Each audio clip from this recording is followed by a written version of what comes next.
Guys, I need a brand new podcast intro. I am so tired of saying, hey, good morning, everybody. It's Jen here with p40ministries.com. See, it's like memorized. It's in my brain. I am so tired of saying that. So please help me figure out another podcast intro. Go to my Facebook page and tell me what you think I should say at the beginning of my podcasts. Or give me a few things, actually, so that I'm not stuck on the same thing over and over and over again. But go to my Facebook page, P40 Ministries, and send me a message of what I should start my podcast with. So we are in Genesis chapter 10 today, verses 21 through 32. And I'm actually going to do something a little bit different, actually. I'm going to read this, and then I'm going to start reading Genesis chapter 11, verses 1 through 9. And that is mainly because Genesis 10, where it's talking about Shem, which is what we're discussing today, is kind of repeated at the end of Genesis 11, almost exactly repeated. So I'm just going to do a quick read through of the descendants of Shem and not really talk about them today, but in my next episode on Friday, I will discuss more about the descendants of Shem. Just because, like I said, it's repeated in Genesis 11 almost perfectly, completely. So let's go ahead and start reading out of the NLT version, but you can read out of whatever version you prefer. But I'm going to read out the NLT version today just because it's a little bit more readable for me for this particular part, because there are so many strange names here. So I'm going to make it as simple as I can on myself. But bear with me, because I am sure I am not going to be phonetically correct on some of these names. But let's start reading in verse 21. Sons were also born to Shem, the older brother of Japheth. Shem was the ancestor of all the descendants of Eber. The descendants of Shem were Elam, Asher, Arphaxad, Lud, and Aram. The descendants of Aram were Uz, Hul, Gether, and Mash. Arphaxad was the father of Shelah, and Shelah was the father of Eber. Eber had two sons. The first was named Peleg, which means division, for during his lifetime, the people of the world were divided into different language groups. His brother's name was Joktan. Joktan was the ancestor of Almodad, Sheleph, Hazarmath, Jerah, Hadoram, Izul, Dikla, Obal, Abimael, Sheba, Ophir, Havilah, and Jobab. All these were the descendants of Joktan. The territory they occupied extended from Mesha all the way to Shephar in the eastern mountains. These were the descendants of Shem, identified by clan, language, territory, and national identity. These are the clans that descended from Noah's sons, arranged by nation according to their lines of descent. All the nations of the earth descended from these clans after the great flood. That was a mouthful. I know in verse 28 I was not saying any of those names correctly. So like I said, bear with me. And I definitely did not phonetically pronounce them correctly. But this is talking about the descendants of Shem, which was one of Noah's sons.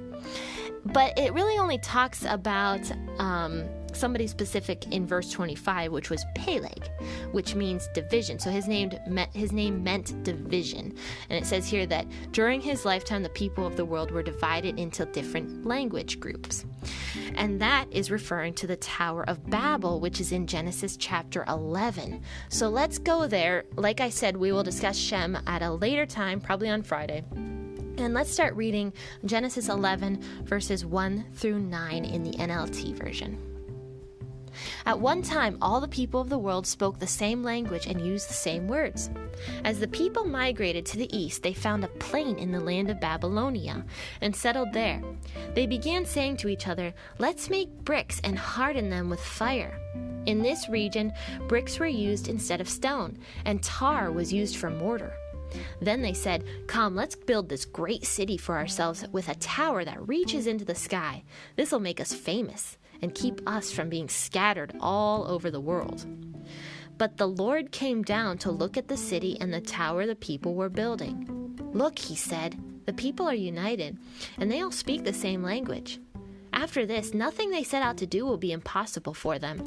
Come, let's go down and confuse the people with different languages. Then they won't be able to understand each other." In that way, the Lord scattered them all over the world, and they stopped building the city. That is why the city was called Babel, because that is where the Lord confused the people with different languages. In this way, he scattered them all over the world.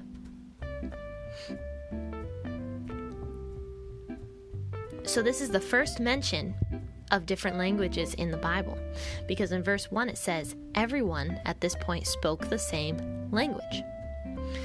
And these people were all gathering together. So this is several generations after Noah and Shem, Ham, and Japheth. I think it was 5 generations, I want to say. I might be wrong about that.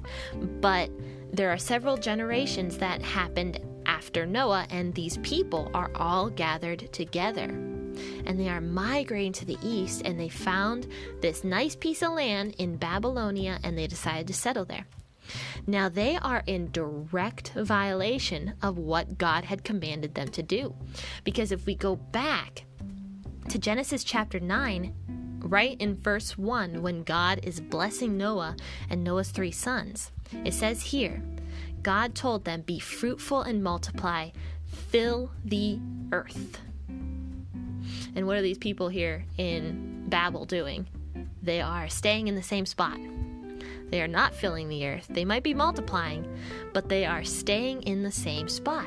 And this was a violation of what God wanted. He wanted them to spread out, to fill the earth.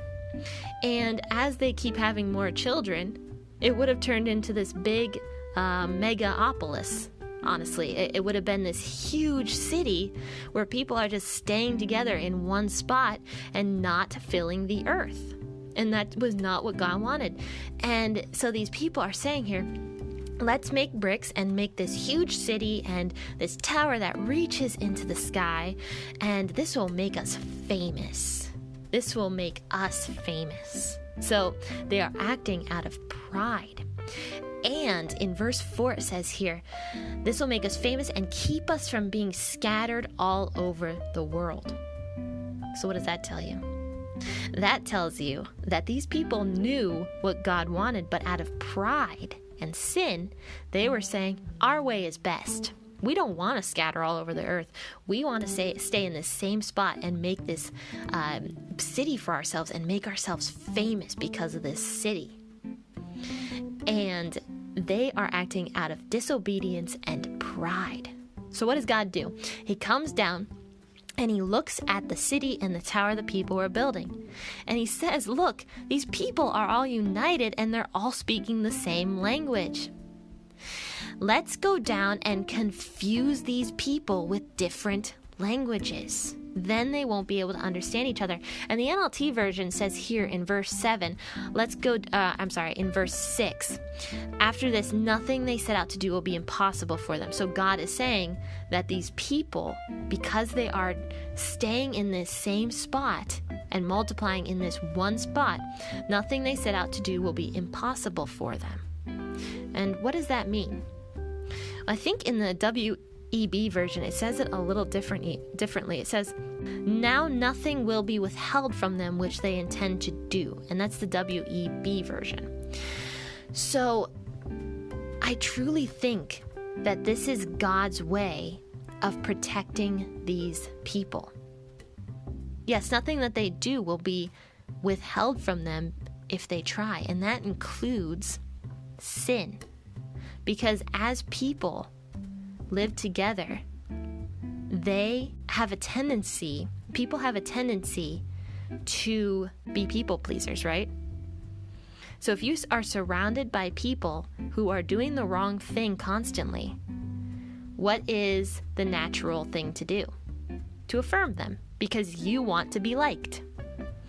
So if people continue to live in this city, they are going to fall further and further and further and further away from God, just as they did in the world pre-flood. And if you think about it nowadays, where is the most crime usually located? It's in cities, right? Because people have a tendency to affirm each other. And when you live with that many people, you feed off of each other. So if somebody's sinning and you see a whole bunch of people sinning, you're going to fall into that sin a little bit more. Now for me, I live out in the middle of the sticks, right? And they always say that it takes 20 years for something to happen out here in the sticks than it does for it to happen in the city. And there's a reason for that, because people affirm each other. People want to be liked. And that is what God is saying here. These people are just going to keep getting worse and worse and worse and worse as they keep being people pleasers and not God pleasers, and living in this city, multiplying in this city, and falling further and further and further into sin, because that is the natural way of people. So God comes down and he confuses their language. And this was a way for him to spread these people all over the earth. And because of this, they stopped building this city because they were confused. They were like, what are you saying? I don't understand you. And because of this, God knew that they would stop building that city and finally just do what he asked them to do and scatter everywhere. Because, come on, let's be honest, people are lazy and they don't want to learn a million new languages. It would have been probably impossible, actually. It would have been very, very, very hard. So people went and spread all over the earth and did exactly what God asked them to do, finally. And then it says in verse 9, that is why the city was called Babel, because that is where the Lord confused the people with different languages. And Babel means confusion. It is a term in Hebrew that sounds like the word confusion. Yeah, that is a little bit more about Genesis chapter 11 and the Tower of Babel. It's a pretty fascinating chapter, really, and just more proof about humanity's digression after the flood. I hope you enjoyed this episode today, and I hope you share it on your social media platforms and tell everybody about this podcast, because consistency is great for a morning Bible reading routine. And I hope you join me tomorrow, 6:30 a.m., for another discussion in Matthew. And then again on Friday, we will be back here in Genesis 11 discussing the descendants of Shem. So join me then, and as usual, I ask you to have a wonderful rest of your day. God bless, and happy listening.